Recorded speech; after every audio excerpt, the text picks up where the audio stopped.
We're coming into the divine feminine. It's going to be biblical. That is so God working right there. So let me send in my healers. I mean, you can't make this stuff up. God won't be stopped. That makes me smile. There's nothing happening that is not biblical. Truth shall set you free.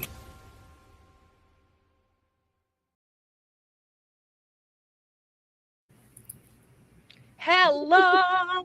Yes, it's Friday again. Hey, it is. This is so exciting. So awesome to be with you all. How are you ladies doing? I know you all have your own lives and juggling so many things and ups and downs and changes and all that stuff, and we all are. So I think we're kind of a dichotomy of what's happening with other ladies in the world, you know? Yeah. Multitasking. True. Yeah. So true. Mhm. And you know, and it's so interesting to, you know, because we all are in a little different places in our lives, and so hearing you all and what you're going through is it's just interesting being in just seeing in different phases of a woman's life or in a man's life. It doesn't matter. We all have these different changes that we go through. Um, so it's just and this as the seasons change, it's just so interesting, and I'm just so glad that we can at least spend an hour together where we can talk about good stuff and fun stuff and Yeah.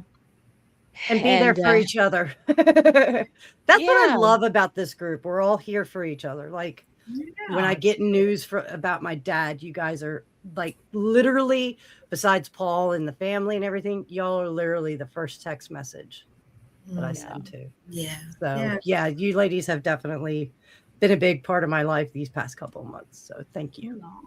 same. Well, Absolutely. this is exciting. We're triple casting today. We're triple casting today on X, Rumble, and YouTube. So Ooh. see if how that goes. We're moving up, y'all. I know. We're hitting the YouTubes.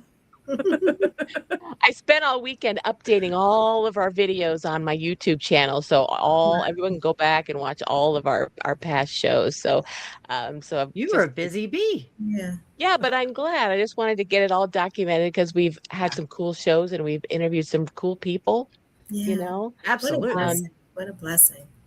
Yeah, including the person that we're going to talk to today. She's awesome. She was the third person I ever interviewed ever. And then we have become friends. We spent a little bit of time together at the Awakening Summit, and she's just so lovely and kind, and everything that she professes to be, she is. She's really that person. And she's an author, and we're going to talk about, she's got some exciting things coming up here with what she's doing. I'm excited about it. And her name is Lisa Schermerhorn, and we're going to bring her on. Hi, Lisa. How are you? Oh my God. Thank you so much for having me. You started to make me cry when you introduced me. I so love you and your energy. And when you get to meet someone who you see online, when you get to meet them in person, it is really cool to see like these people are actually like what you see online. Because one of the most depressing thing is when you admire someone and then you meet them in person and they're not that. Right. So, yeah. So, I've come across that before. Yeah. I'm like, oh, okay. A Yeah. little different. Exactly. There's so much I want to talk to you about, Lisa, but you know, because you have such incredible things coming up with your second book and all the authors are going to be joining you on an incredible event on the 16th. But before we get there, could you just give people a background about what you do? Okay. Well, I'll start by saying 25 years ago, I was like really, really depressed. I didn't want to be here anymore. I had some childhood learning disabilities and I didn't do well in school. I struggled. I was always kind of an outcast and I just didn't understand why I was here. I remember having like friends over in school and trying to figure out why they even wanted to hang out with me. As I got older, I did get married and had kids, but there was always this part of me. I saw all the people I knew so passionate about finding things or seemed to really know more about who they were. And I had some memories come up from my childhood that just spiraled me into a deep depression. And I just couldn't pull myself out. I was going from therapist to therapist to therapist, and no one was helping me. And I just became really good at being the best patient for my therapist, wanting to tell them everything that they wanted to hear instead of actually healing because I was this pleaser. And someone introduced me to a hypnotist. And I was like, don't they make people quack like a duck? Like, what? Like, explain this to me.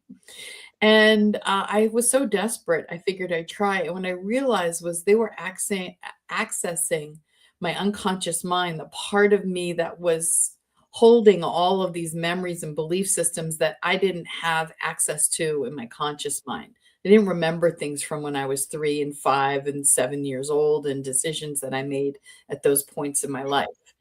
So the more I did this work, the more I realized I needed to learn this because I was like, there's got to be other people like me who aren't going on, and to a point where I was exploring all kinds of energy medicine and shamanism, and I was working with a shaman, and she wanted me to go on antidepressants. I was like, Oh my this is gosh. why I'm going to you. Right. Yeah. Yeah, but that's how bad I was. She was afraid. Like it was, I was deeply, deeply depressed. So to be able to have come out of that, and I worked my butt off. I mean, you name it, I studied, I did all this work. And then I just got this nudge from a psychic and said, you have a book you're supposed to write. I'm like, really? So I tried to write for 15 years, but it was never right. And it wasn't until I did my forgiveness work that it finally cleared everything for me. And what I mean by that, I read a book by Dr. Joe Vitale. He was in the movie The Secret, and his book was called Zero Limits. And I read his book, and he talked about this thing called the Ho'oponopono, which is this beautiful forgiveness prayer. And I was invited to join a group. And so the group was doing this prayer, and we were meeting every week and like talking about all the miracles that were happening in our lives because of this prayer. And 3 months into it, I hadn't spoken to someone for 14 years. And they were on my list of people. I had a list this thick. Like I had index cards with a name on each index card, on each card. And I would literally go through and do the Ho'oponopono for each person, each circumstance. All of a sudden, I get a phone call while I'm driving. I notice things have changed between us. I want you back in my life. How can we make this happen? Wow. And I almost drove off the road because nothing had changed between us except the prayer. And people in my group were having miraculous things. There was a fellow who was a Jehovah's Witness who left the church. His family ended up disowning him, and he had gotten married and had children. And part of the church is if you leave, they basically excommunicate you.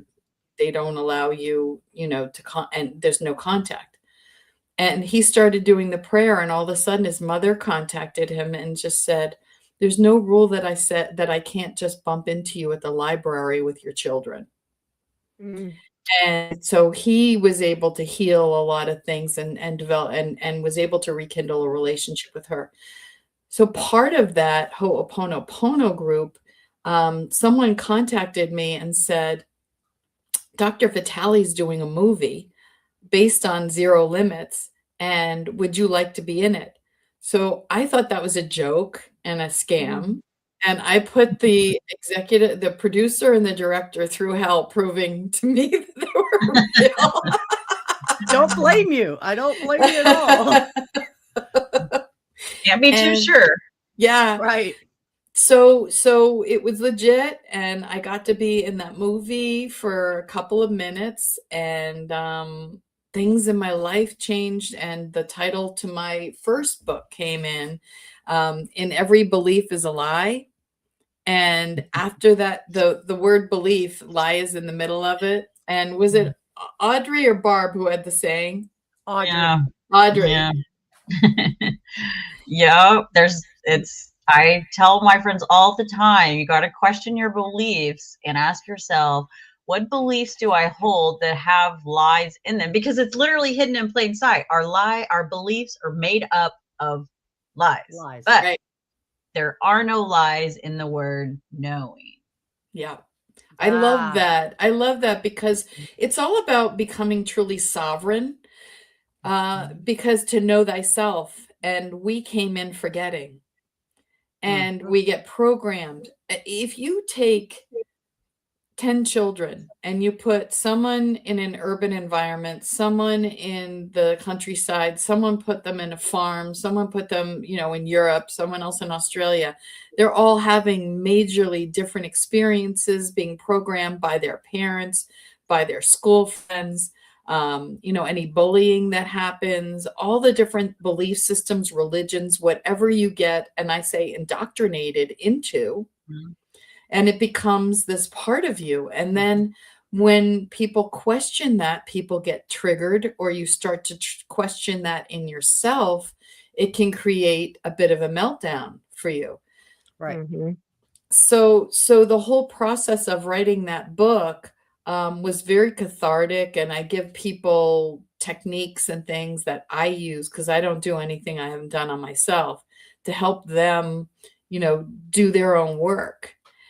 And then during COVID, I had someone ask if I wanted to train in a particular type of quantum healing. And I've been doing remote healing for years, people familiar with Reiki and all kinds of things. And I thought, sure, absolutely. I'm always open to learning something. And they said to me, well, you can only do it in person. And I'm like, well, I've worked in the quantum field of doing energy medicine. It's all about intention. So I thought, I don't know what she's talking about. But I started out that way. And then I thought, how am I going to prove to people that I'm making a difference in people's lives? And so what I did was I talked to a friend of mine who's a functional medicine specialist. And she said to me, there's something called dark field microscopy, where you can actually look at people's blood before and after on a screen. They take a little pinprick of your blood, and people are specialized in it. But the state that I lived in Vermont, it's illegal. So it was illegal to look at my own blood. They say that it's, impersonating a medical professional, a licensed medical professional, whatever. So it was really hard for me to find someone who knew that, because there were people who were having side effects from the jab and from a lot of other things. And I had loved ones that were struggling with their own issues and side effects. So what I did was I contacted a friend of mine who was down in Florida, who was having some physical issues. She had some jabs herself, and was having side effects. And she knew someone who was certified in the dark field microscopy. So she went and had her blood looked at. We had no idea what we were looking at. She pulled up FaceTime, and we're just taking screenshots. Oh, cool. Look at your blood swimming around on the screen. And no, I have no medical background, none. Mm-hmm. And then she went home, and I did the healing. And then she went back 10 days later, and her blood had completely changed. So it was misshapen, pear-shaped, all clumped together. It was a funky color. And then when we went back and changed, all the blood cells were round. And that's all I could see was the before and after. The technician went in and really went into detail about, what had changed. But the biggest thing was her massage therapist had noticed physical changes in her shoulders and her arm, because that's where a lot of her issues were radiating. And she said that her pain in her chest had gone. So she said to me, I have a friend who was a first, a first responder, had symptoms of MS, and had collapsed on the floor in his kitchen for 11 hours, too weak to move. And would you be willing to try working on him? And I was like, I have no idea what I'm doing. I'm just surrendering to God and, the universe, whatever. Let's just see.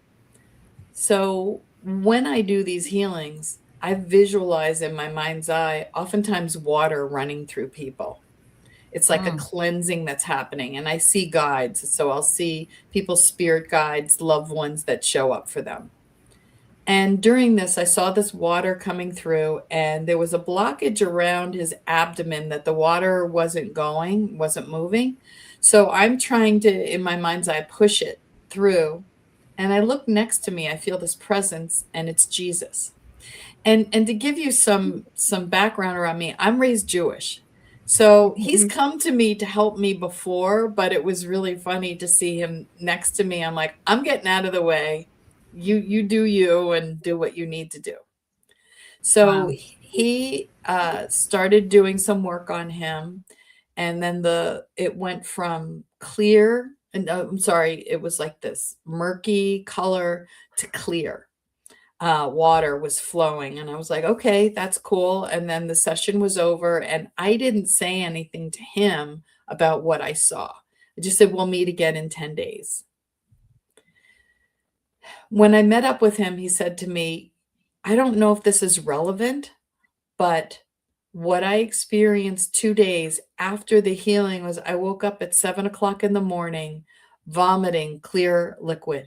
I didn't have any water before I went to bed. I didn't have any in the middle of the night. All I saw was just water coming out of me. I have no idea where it came from. So then I shared my experience, and we saw his blood had significantly changed. So my daughter was hearing all about this quantum thing, and she's like, what's this quantum healing you're doing? And I said, I've read about quantum physics. I understand it, but I didn't know how to explain it. And I thought, let me explain it in story. And I started asking friends of mine who I knew, who were these amazing people in my life, who were in the quantum world, to start, to give me a chapter.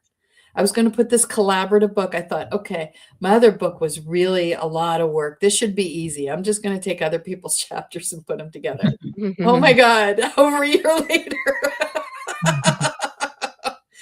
It was far more work. Yeah. And so from there, because I was connected with Dr. Joe Vitale, he wrote a chapter in the book. Dr. Christiane Northrup, who wrote the foreword to my first book, she wrote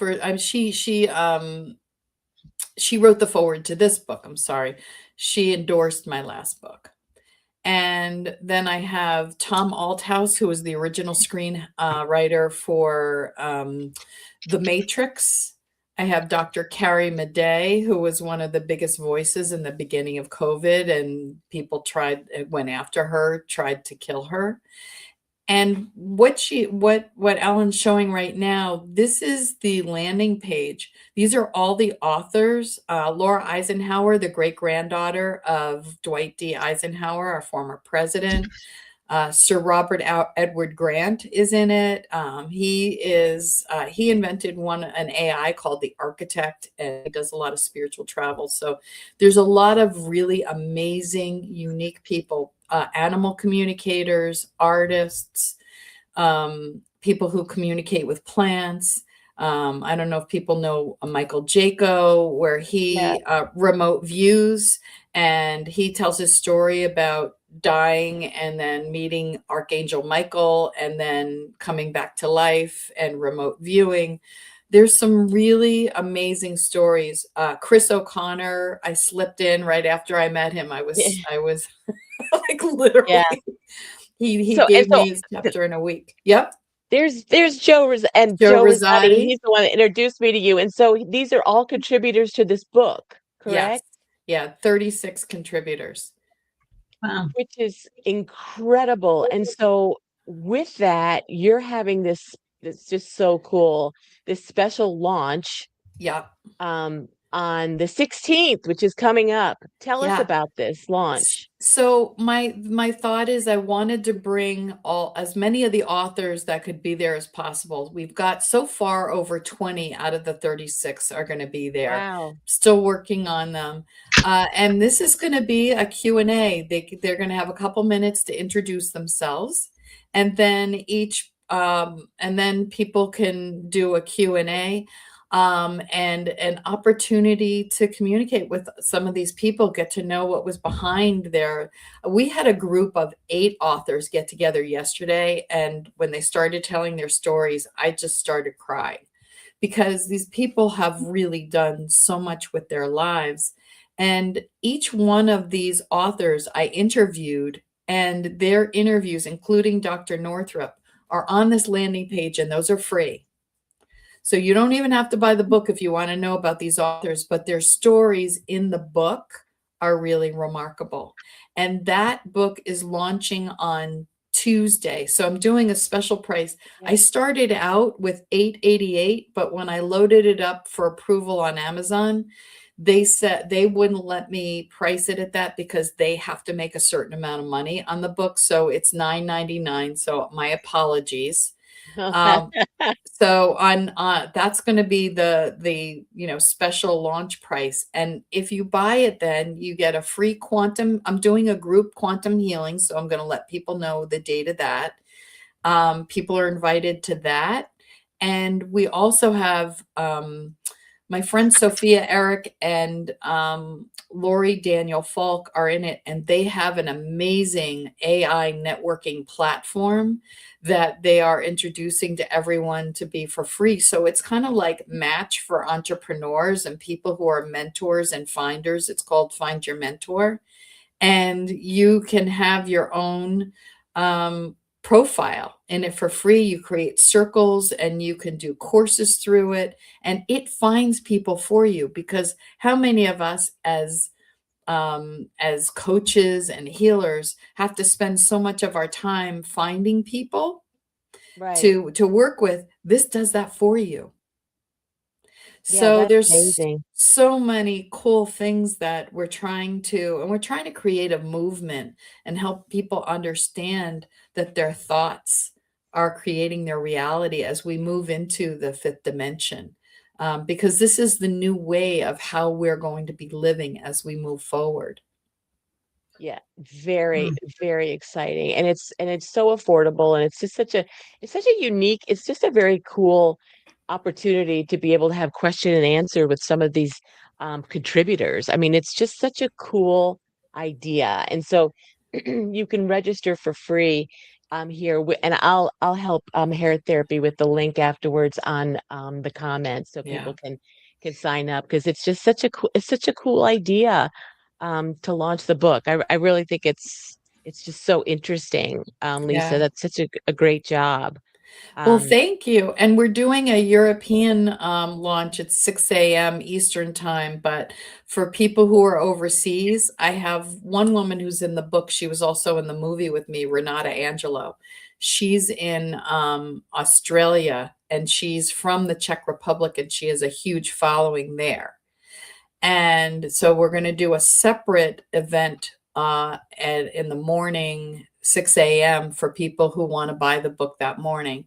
Our hope is for the book launch is for people to buy it then and help us get to bestseller or even international bestseller. So yeah. we've got 250 people signed up for this already. I had to upgrade my Zoom.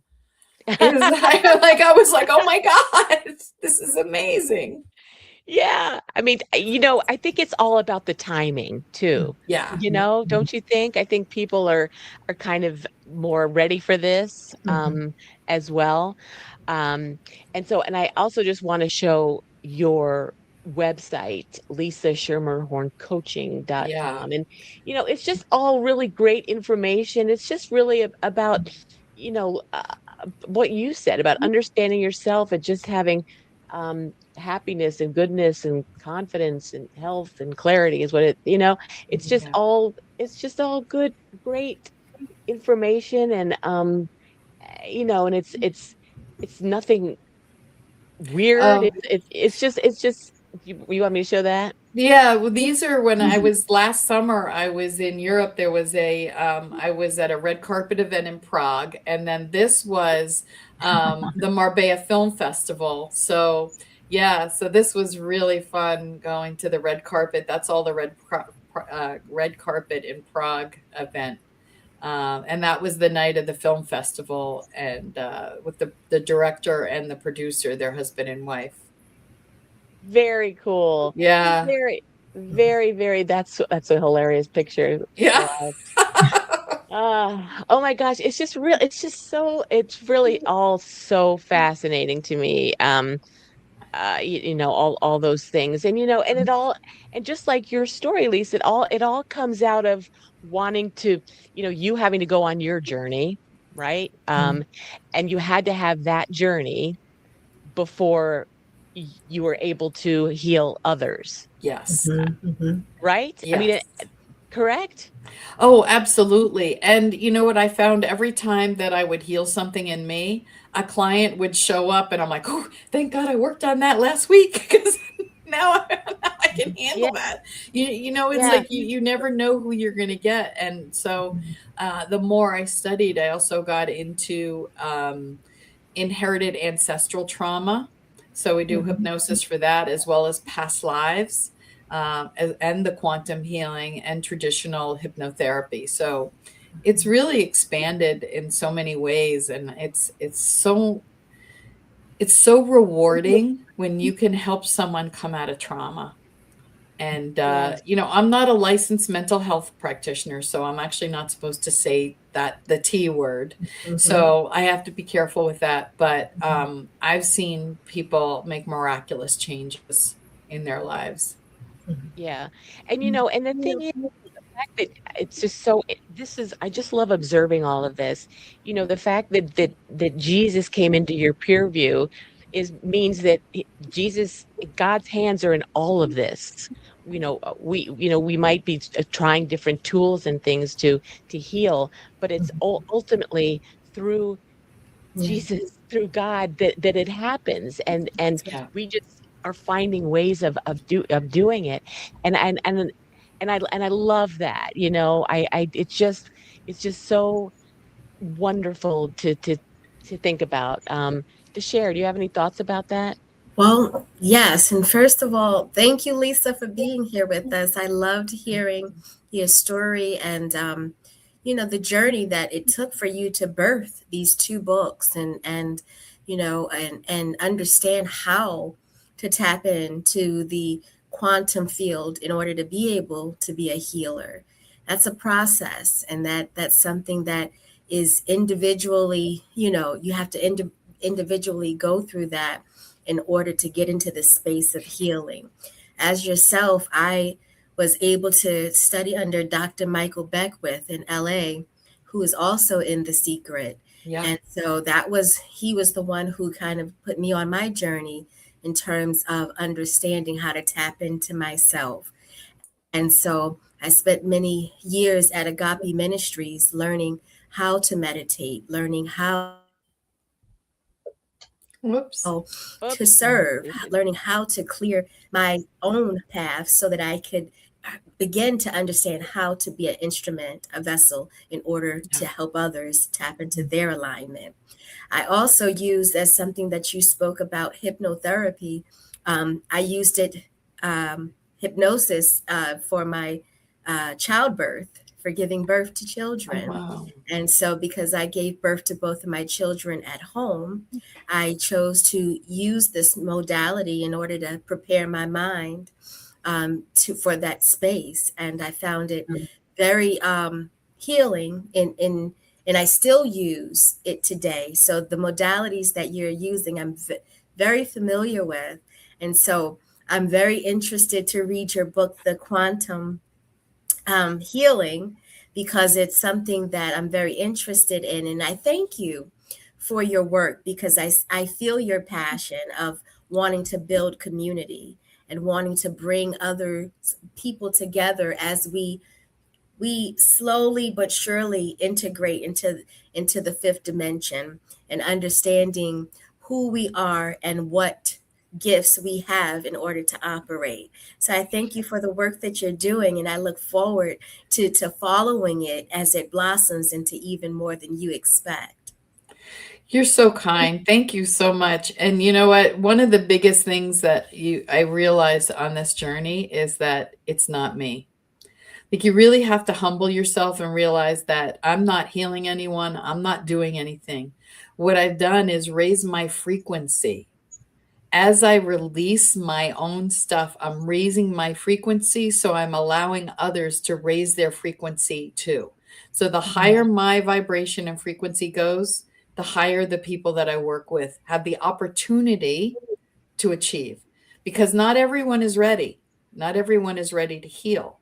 And so it's really important that people take responsibility for their healings, because I remember reading Byron Katie's book, Loving What Is. I don't know if any of you are familiar with it, but it's all about taking responsibility for your healing.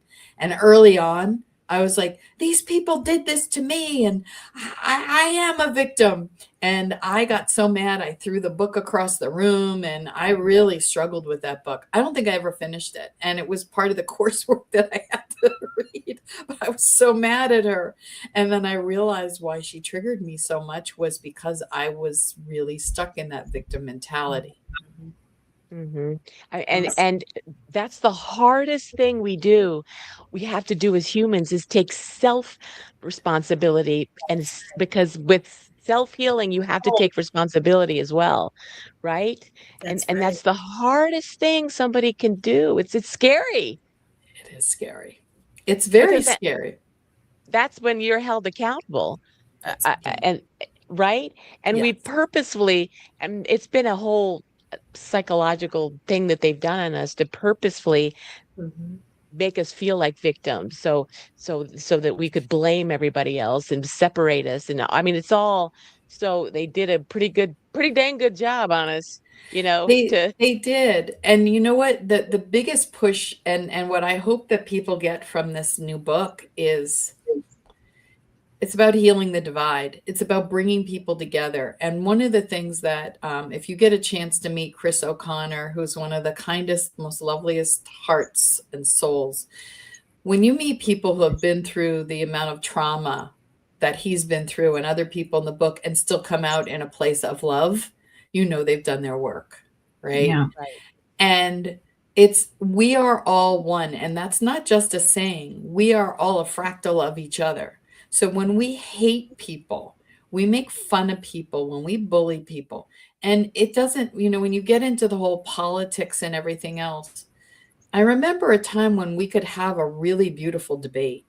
I remember a time where we could actually sit and talk about where we stood on something, and ask, wanting to know, like, why do you believe what you do, and let's see if we could educate each other about what's going on. That's like been thrown out the window. Sure. People Mhm. get so angry, and Triggered. we need to learn, yeah, and triggered, and we need to learn to love each other and get together and come together in community. That's Yeah, right. That's yes, right. It's the yes. only And, way, and and it's the new way, and it has to happen. And I that's why I thank God for the platform here, on the View of Truth, and for what you're doing, Lisa. And it has to happen. Separation has to cease in terms of for the greater good, because Yeah. when you are vibrating in a God frequency, then you understand that the differences that we have bring us closer together, not further apart. Yeah. And oh, the first yay. step for people to raise their frequency is with the forgiveness prayer, Ho'oponopono. And it's 4 simple lines. I love you. I'm sorry. Please forgive me. Thank you. And you can go and you can read more about Dr. Joe Vitale's book. There's information in my first book about it. There's stuff online about it, but literally miracles start to happen in your life when you let go. And I think one of the biggest misconceptions is that when you forgive someone, it means that it's okay what they did to you. And it's the farthest thing from the truth. You're letting it go.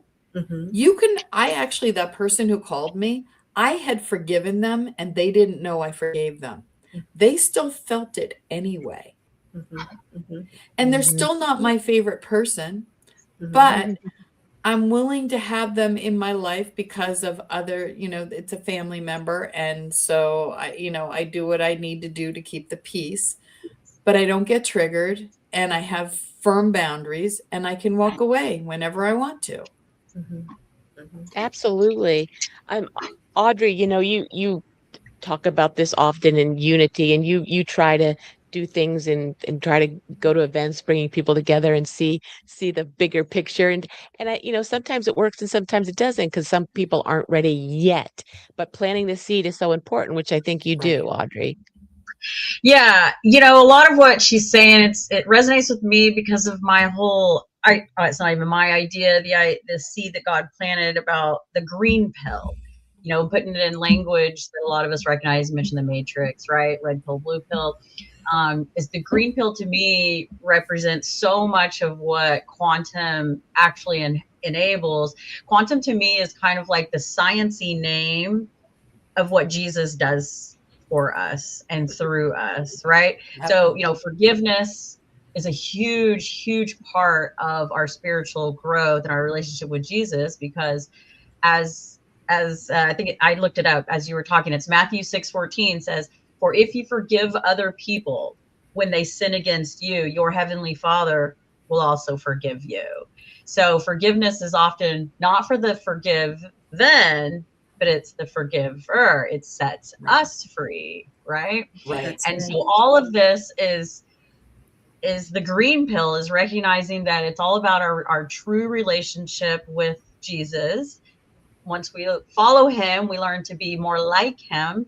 Then you can walk with him, to co-create with him, and to unlock all of your gifts, because we all have all these different gifts. Some of us are gifted with the ability to be used as a healer, some as an evangelist, some as all these kind of different things.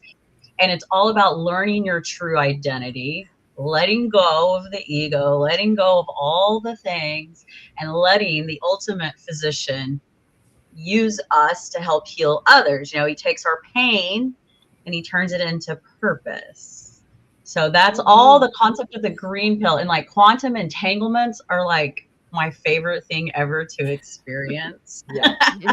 I love experiencing a quantum entanglement. And you spoke about it at the beginning about locality. Like that's the beauty of quantum, is that locality doesn't matter. No. Right. So I'm going to share something that was really cool that happened to me this morning. So I live on a mountainside and I love going on this walk. And there's a point where I come down my road and then I have to veer right. And there's a telephone pole there. And the weather's been crazy here in Vermont. So we've had a lot of rain. I mean, Vermont switches like from snow to summer. There's like very little spring. And so I finally okay, I can do my walk today. And there's often a red-winged blackbird that would appear on the electric lines like last year. And I would always look for him. So I was walking and I was anticipating seeing him. And I asked if I wanted it as a sign, if this book and everything that I'm doing, if I'm on the right path, let the red-winged blackbird appear.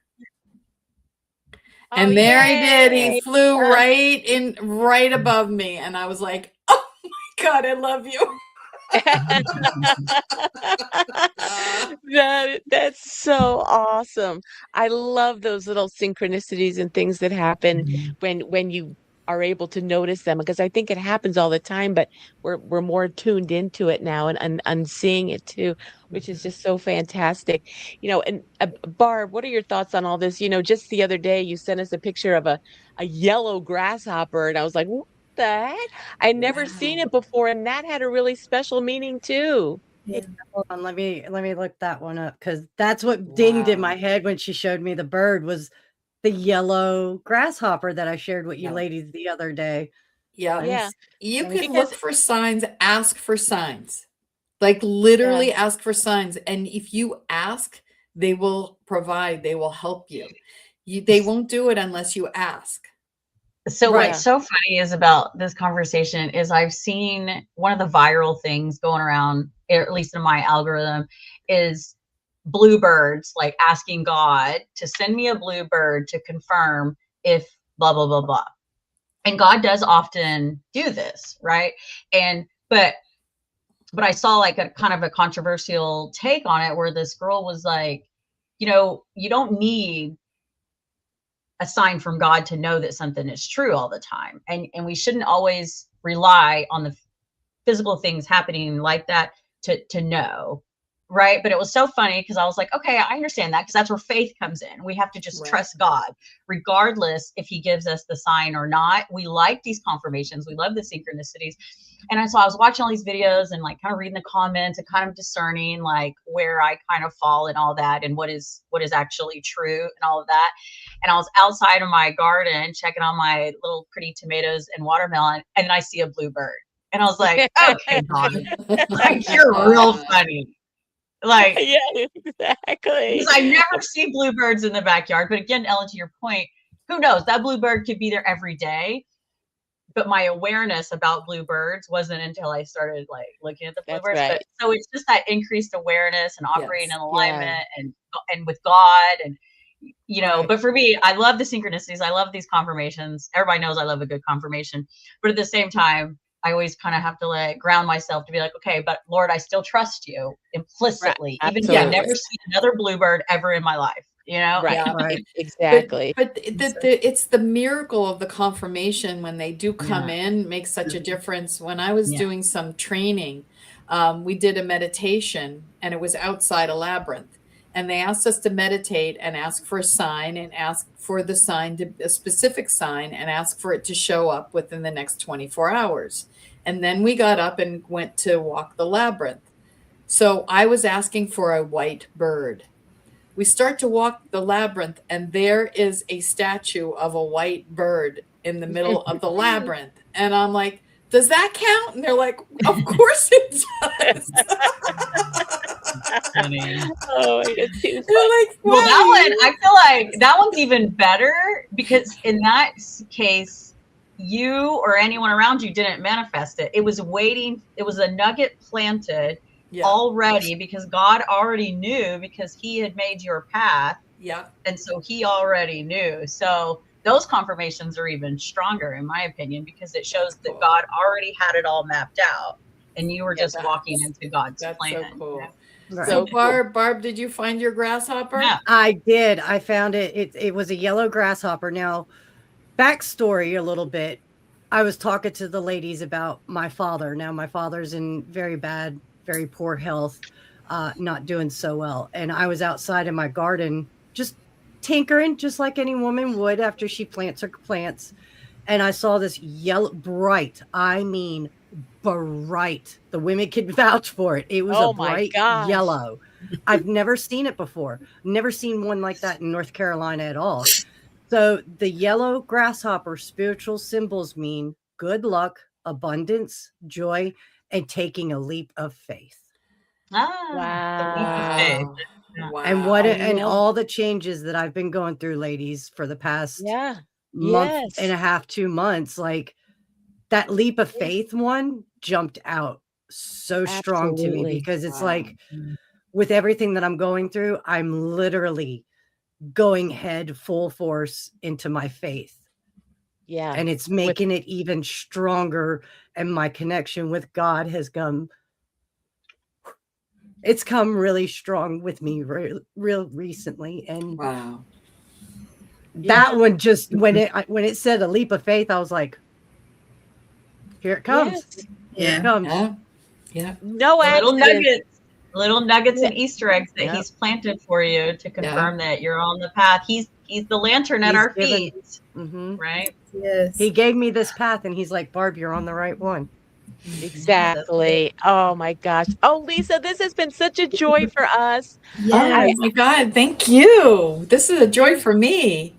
So wonderful, and I can't wait for the 16th. I'm going to be there at this question and answer, and you are such a lovely light, and I'm just so glad to get to know you and be friends with you, and you're continuing just to want to bring goodness to the world and to other people, and we appreciate that so much. We really do.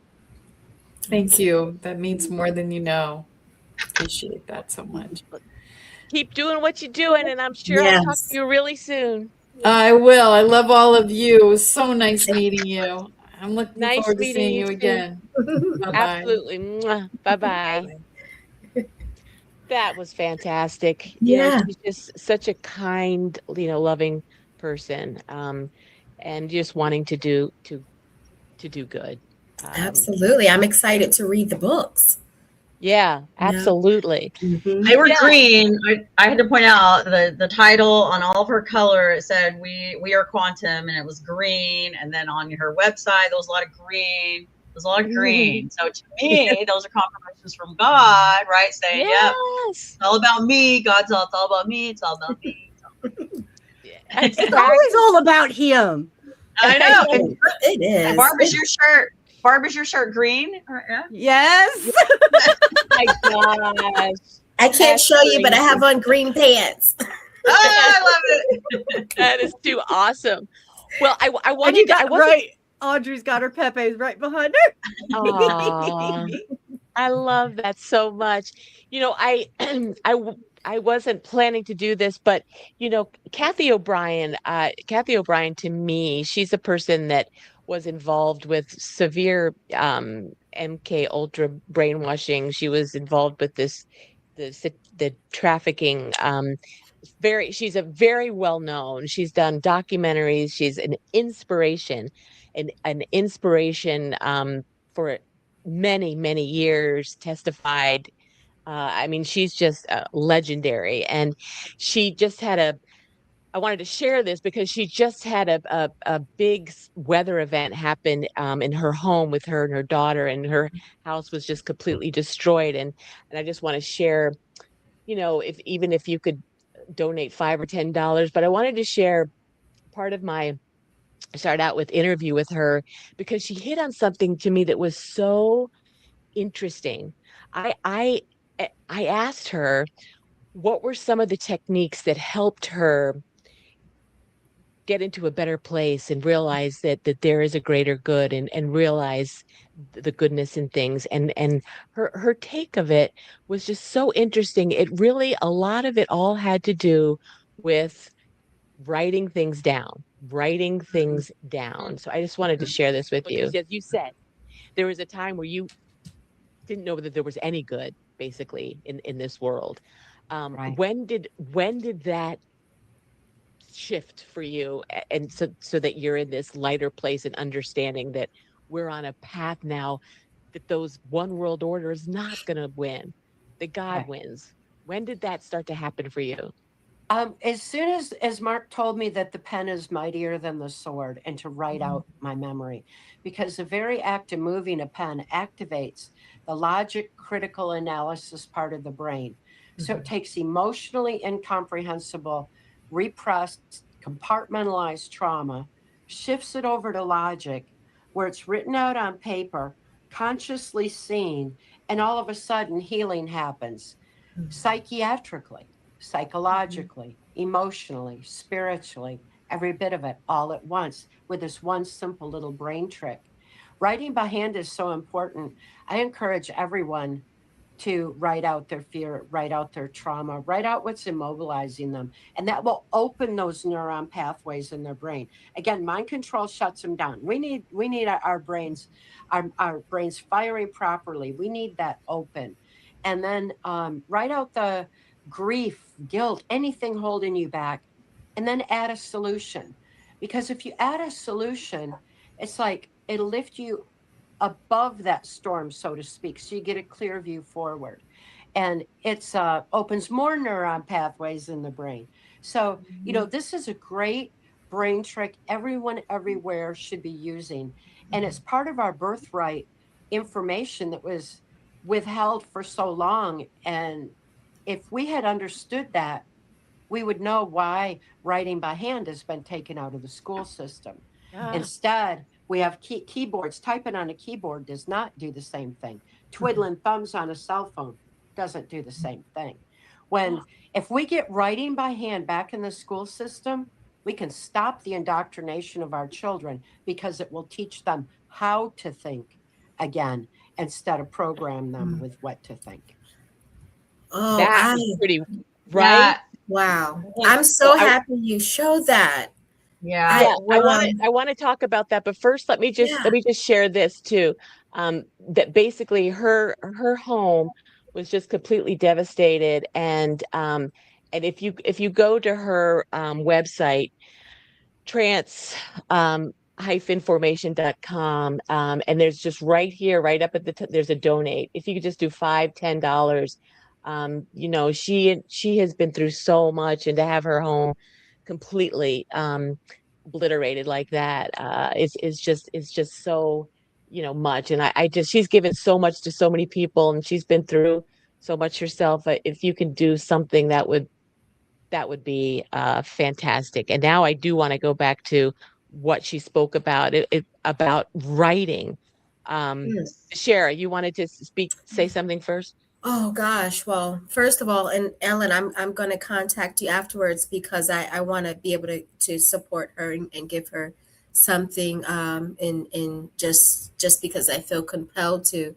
But I was in a small group training for some outpatient therapists, and it was laid in my heart to have them, as in the training, they're working with young children. They're working with ages 5 to 15 years old. And it was in my heart to have them integrate children in the treatment plan and writing out the treatment plan, so that they understand modalities and coping mechanisms that they're working on. And my understanding came from some of what Kathy was speaking of, is that connection with us writing and being able to make something plain. This is why it says write the vision on the wall and make it plain. It doesn't say type it. It doesn't say, it says write the vision and make it plain. And how that activates our subconscious mind to be able to then create new neuron pathways that helps the resetting in epigenetics. And so I'm so excited to hear that, because I think it's so important for professionals, clinicians, therapists, psychiatrists, psychologists to become retrained in how we are able to clinically work with people. And some of it goes back to these simple, basic skills that we have kind of drawn away from over time, about getting back to the roots and writing and getting our mind, body, and soul on one accord. And so things like that excite me, because that is where my integration in my spiritual world kind of meets my clinical world. And God is able to allow me to merge some of the information that I have inside of me together. So I'm so grateful for you playing that, because it's so vastly important for us to understand. So thank you. Yeah. And Audrey, if you say I can see you want to say something. I mean, a lot of everything that you just said to Shara. And also, whenever I think about the practicality behind what it means to write. Okay. So when you physically write, you can't be listening to a movie. You can't be having a conversation with somebody. Like, it's not a multitasking thing. When you physically write, it takes what? It takes full focus and intentionality. So, and that's when Jesus can do the most work, is when our heart posture is at full attention. And when you apply the intention, like it takes intention to physically write something out, versus when we type, we can be talking because our fingers have been programmed to know where to touch on a keyboard. So you can multitask away, but you can't physically write down something with intention unless you have your full focus. You know, same thing with watching, same thing with videoing yourself. I was just telling another friend, suggesting to, when we do daily declarations or speaking life over yourself, to video yourself and then watch yourself back. Because it's like watching someone else. It's a different way to observe yourself. Because again, you have to be intentional to do that. You're looking at yourself in the mirror. I say record yourself, because then you can track your own physical expressions. Right. And I've done all these kind of self experiments, and they all work because of the psychology behind it, the neural pathways. But it all comes down to the intentionality that it forces. You can say that I intend, God, I really am. I'm intending to do this. And he does know the intentions of our heart. But when you force the physical self to be intentional, it levels up that intentionality. Because again, you can't multitask and write at the same time. You can't speak life over yourself into the camera while having a conversation with somebody else. Right. Like you just can't do both. It's not a multitasking thing. So I love it. I love how it all comes together. Like you said, DeShera, when all these little pieces come together, it creates such a beautiful picture. I love it.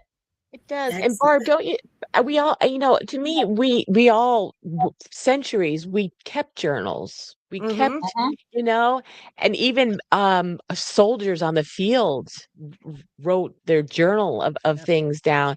And that has, I truly believe that's purposefully been taken away. I mean, don't you think, Barb?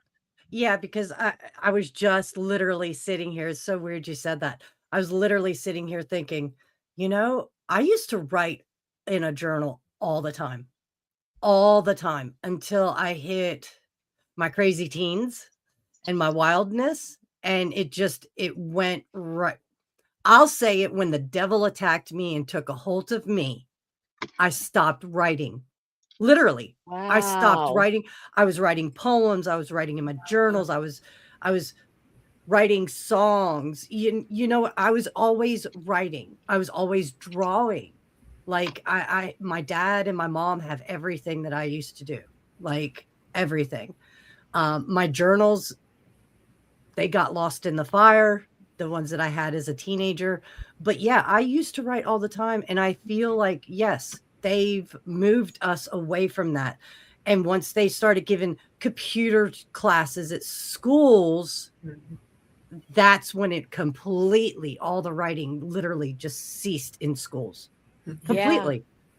And I'm literally mad at myself that I haven't even started a journal since last year's big event of us getting baptized and everything. But I think I'm going to have to. We're going to the store today. We're going to the store today, and I think I'm going to get me a little journal notebook. Yeah. I think I'm going to have to, because with everything going on, you're right. Writing it down and professing it all to him is what I'm missing. It is what I'm missing. I'm telling you right now, that's what I'm missing. I've got him. I just need to. Well, he's continuously growing our intention. It's a classic, like, he meets you where you are. Right. Like, it's what he does. And then there's always opportunities to grow. And then it's never going to change. He's going to keep on. We're always going to continue to grow. But he does meet us where we are, and he brings us together like this to, glorify him and encourage each other and inspire each other. And our guests come on to bring it all together. And we have people that he's gifted, like Dr. DeShera, that links it all together for us with all of her gifts. It's Romans 8:28 in real life, Right. All of us. Yes. Girls, I love you. Yeah. I know. Yeah, and and I wanted to bring this back up because I think the more we put it out there in the world, because children are really, as we change the education system, it's all going to have to be changed. Writing is going to have to come back as a primary, Yeah. back to the basics. Hmm. Well, I wanted to change on another topic because just like with writing, there's so Hmm. many obvious things that happen to us in our lives. And when you look at it, you're like, oh my goodness, like writing. Well, John Michael Chambers, I have interviewed him. He's a wonderful fella, and he does great um, news. He interviews incredible people. He's got a great, his broadcasting channel is fantastic. But he did a post a while back, and it made me go, and it was all about tears and a study that had been done. And to me, I hadn't really realized it at all. Um, but it was so I want to read this to you, um, what he wrote. And let me bring this up because it's fascinating to me because it confirms everything about us is God made purposefully for healing. He wrote in this post, "Your tears are medicine. Stop holding them back. Your tears contain a natural painkiller 6 times stronger than morphine, and you were Wow. trained to hold them back." In 2006, researchers at the Pasteur Institute in Paris discovered a molecule in human tears called leucin, N, enkephaline. It is an endogenous opiate. Your body manufactures it. It binds to the same receptors as morphine. It is 6 times more potent. And every time you cry, your body is not breaking down. It's self-medicating. Dr. William Frey at the University of Minnesota proved that emotional tears have a completely different chemical composition than reflex tears. So when you cry from cutting an onion, the tears are mostly water. But when you cry from grief, stress, or pain, the tears contain cortisol, adrenaline, prolactin, and leucin and enkephalin. Your body is literally flushing stress hormones out through your eyes and replacing them with your own painkiller. People who cry regularly have lower blood pressure, lower cortisol levels, and stronger immune functions than those who suppress their tears. This has been measured. Men are told crying is weakness. Women are told it's emotional instability. Children are told to stop. An entire species trying to suppress the one biological mechanism designed to flush poison from the body and replace it with medicine. You have a pharmacy behind your eyes. It activates automatically when you need it. It costs nothing. It requires no prescription. And for your entire life, you were told to shut it off. Next time your body tells you to cry, allow it. It knows exactly what it's doing. How cool is that? It's Well, as if we were intelligently designed. You think? you think? In Psalms, Yeah. to Yeah, that's so anchor important. it. I mean, as a mental health clinician, I never ever would utter the words to someone, stop crying. Right. No, please let it all out. That's emotional regulation. It is so much healing to the body. And so, even just as children, I'll cry. Let's get it out and let's reset our nervous system. Let's release. And Mhm. so the worst thing that someone can do is to stop the body from naturally doing what it was designed to do. And so thank you for sharing that, Ellen, because these are topics that, some of us may know or some of us may not know, but we don't often get a chance to speak about. We don't get a chance to talk about. And so having a platform where we can talk about these things, such as this, let's cry so that we can reset our nervous system and encourage others that it's okay. Even males, it's so important for males to know. Yeah. It's Yes, it okay. is. Well, and It is to okay.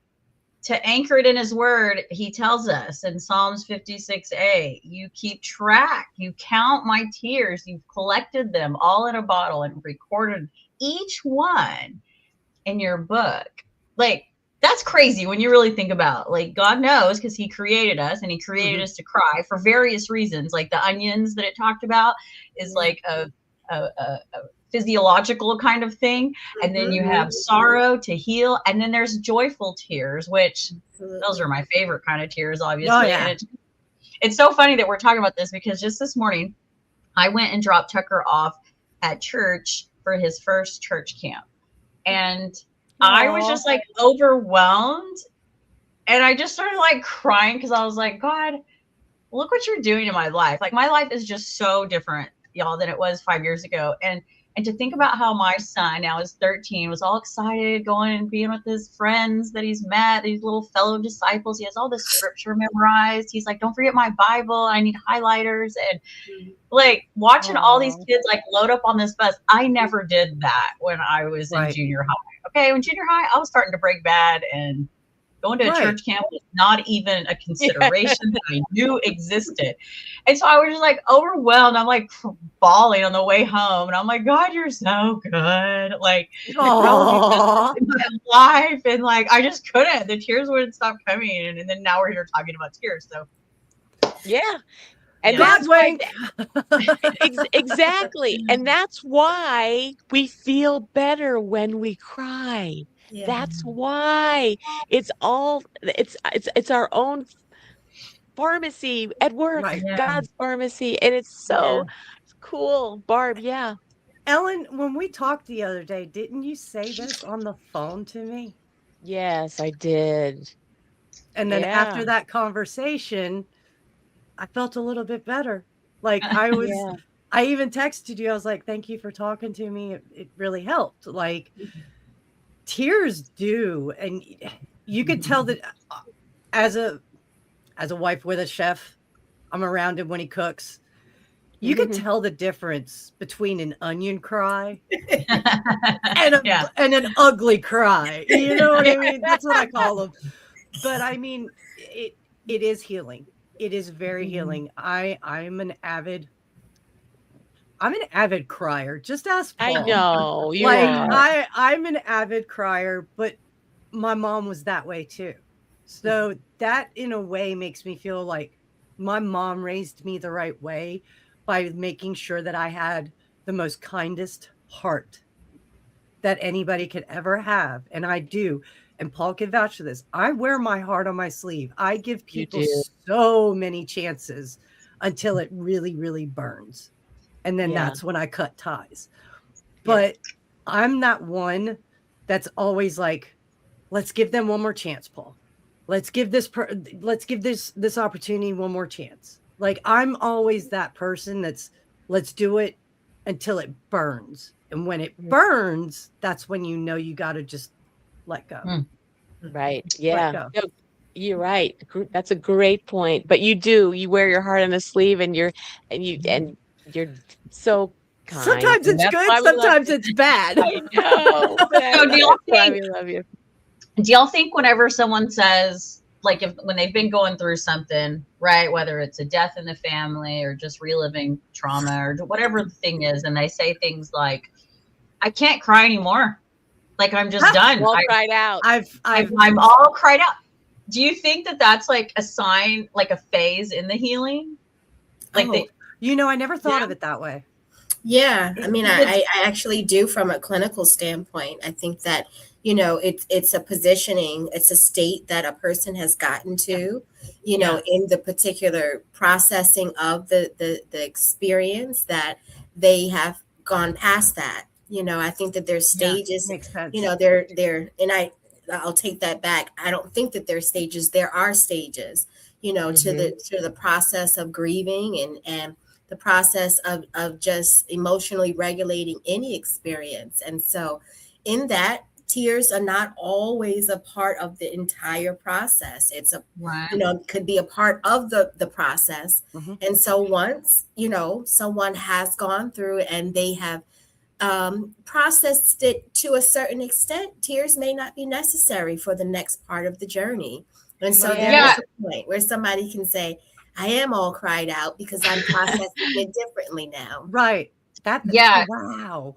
Yeah, it's because whenever I used to tell my testimony, like the early stages of my testimony, and I could never get through it without like breaking down again, you know? And then over time, I was able to do it without crying on the sad parts. I'm not talking about joyful, overwhelming, humbling kind of tears, but like the sad tears, or when you're telling somebody about a past trauma or past experience.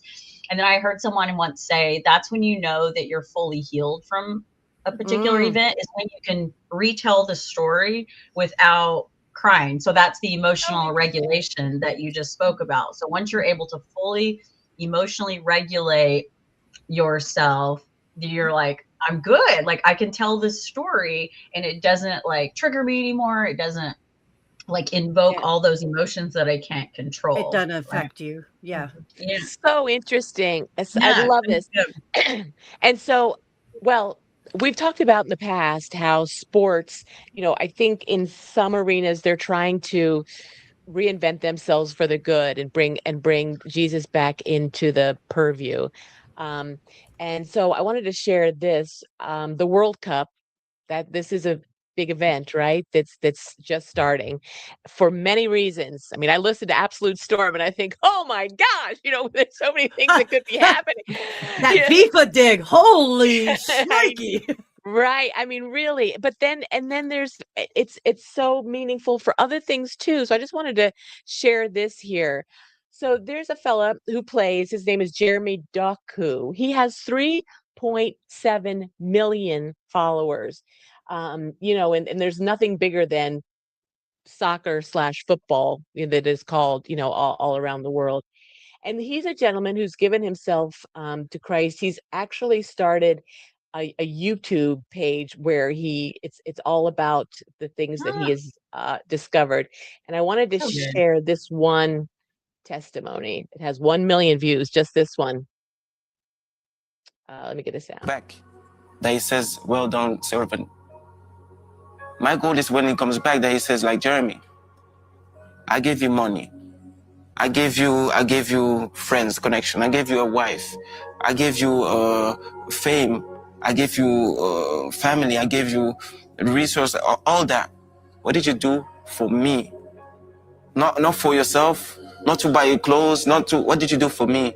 What did you do with your financial? What did you do with your finances? Did you just build estates? Or did you use it? What did you use for me? And all those questions, when you ask that, then you realize that basically I've been living for myself. And that's not sacrificing yourself daily. Understand what I mean? So my goal is that when he comes back, that he tells me, well done, good servant. And that I go with him into eternity. That's my goal. And so that's just a glimpse of what he has started on YouTube. And he just started last year. And it's all a series about his experience, his devotions, his biblical thoughts on things, sharing the Bible. I mean, this is pretty cool. Yeah. I mean, this is definitely a trend, and it's exciting to see that athletics is being used in such a way as this, because I think because there's some people who might not see it any other way. Right. And to bring up your point, like bringing up Stormy and Paul, this is why they don't give up on sports, because you're seeing it left and right this year. Sports players, baseball players out there with Jesus shirts on during their practice, wearing it under their jerseys during games. I'm seeing more crosses. I'm seeing more verses being put on their uniforms. Like it's literally the great awakening happening. It is happening. And sports, I know a lot of people are like, well, I gave it up after all that and the transgender stuff and the LGBTQ plus whatever. People gave it up. And I'm sitting here going, yeah, that's cool and all, but you're going to end up seeing a transformation. I'm telling you right now, you're going to end up seeing, because the devout Christians and the devout people that are with God aren't going to stand with it any longer, because it's being shoved down our faces. And we're not, you know what? Honestly, I'm sitting here going, let them keep doing that. We'll keep shoving our God stuff down their faces. And maybe it'll wake one of them up and make them realize what I'm doing is wrong, or what I'm doing is not in the realm of what I'm supposed to be doing in the God sense. Yes. You know, so that's why I don't give up. You can't give up on sports, guys. You can't. Well, and I do think this is the direction for sure. Yeah. Because to the point, I'll say it again, because some people won't ever see it unless it is in sports. And I think, and so here, this just happened. Some of the Cleveland players, basically, they all got together for a Cleveland for Christ event, where they worship music, personal testimonies.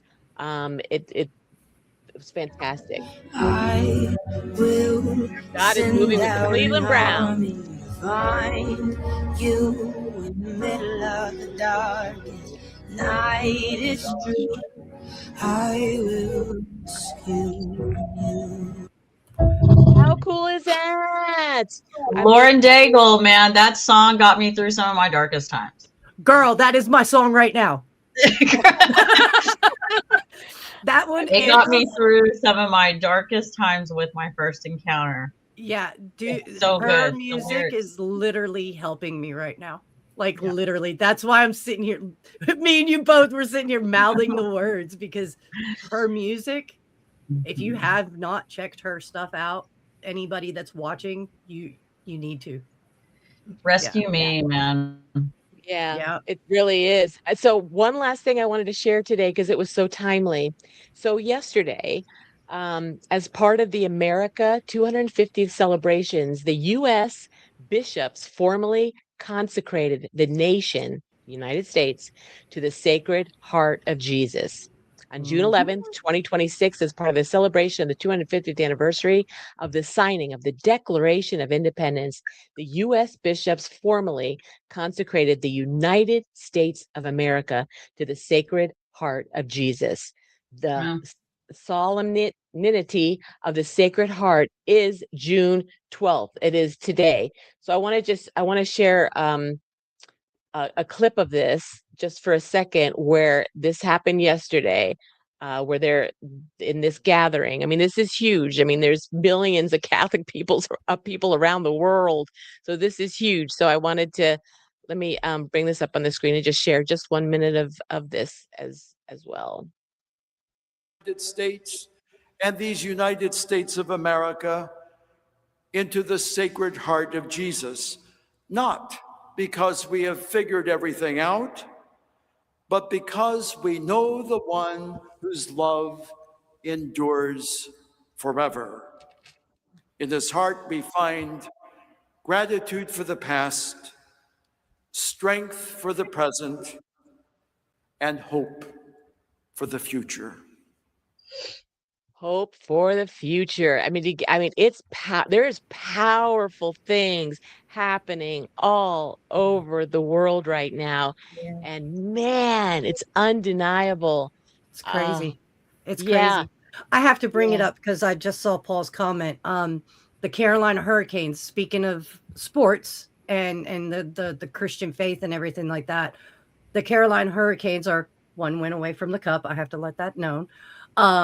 But most of their players, most of their players are Christians, and they are not quiet about it, period. And I could vouch for that, because I follow them, like a lot of their players, even though it's not my team. They're my second team because I live in the Carolinas. But Paul's not wrong. And dude, Slavin, I don't want to butcher it, Paul, but Slavin, he's very, very outspoken about his Christianity, and it is beautiful. Like, he praises God all the time, every game. It's I not love him, it. it's God. It's not him, it's God. Like, it Yeah. makes me happy to see these sports people coming to God.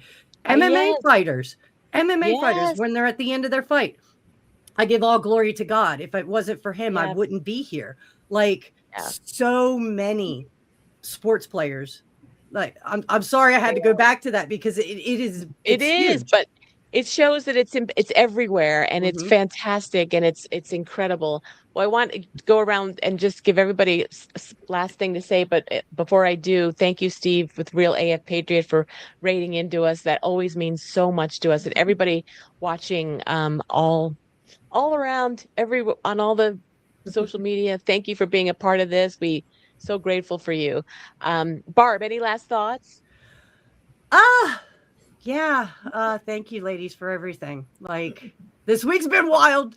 But hey, I'm going in it with another heartfelt weekend because I got to spend time with my ladies. And that's one way Yeah. to start your weekend, isn't it? Just to be with Yeah. your lovely ladies before the Yeah. weekend starts, you know. Ab- Absolutely. It's always nice to just to Yeah. be with like-minded people and share love and goodness, to get you, Exactly. going on the right track for You sure. guys just Audrey, have what you guys have just been a big support system, and I thank you so much. Mwah. well, of course, and that's what we're supposed to Yeah, do, yeah. care for each other for sure.